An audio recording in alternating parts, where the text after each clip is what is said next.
Thank you very much. Yes, joining us now on this India Today special is our newsmaker of the moment.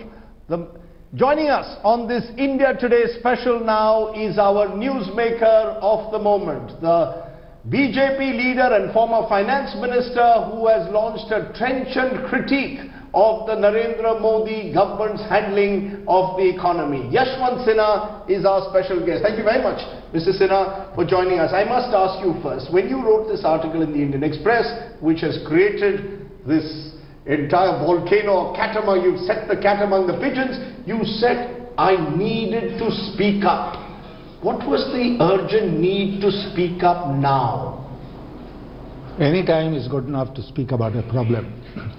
But when you see that the problem is multiplying, quarter after quarter the GDP growth rate was falling, and I noticed that precious little was being done by the government. In fact, some of the steps which the government had taken had actually added to the problem. Then I decided that I should speak up. But you could have, you could have said what you did months ago. You could have gone importantly to the Prime Minister and spoken to him in private and told him, look, these are my concerns. Gone to Prime Minister Modi. Why go public? Because that this is done more out of pique and anger than it is done out of actually trying to get the BJP to course correct, or the Modi government to course correct. You are absolutely right. This is a very natural question which will arise in the minds of people, anyone. The fact of the matter is that all this was happening. There is no platform within the party for a person like me who is not in parliament anymore to raise this. Now you are saying I could have sought a meeting with the Prime Minister and talked to him about it.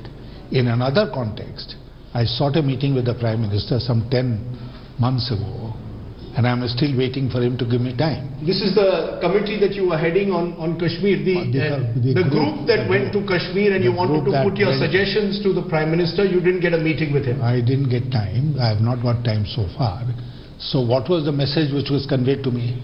The message which was conveyed to me was that he was not available to me. So the question that I should have sought time with him will not arise in this context. One.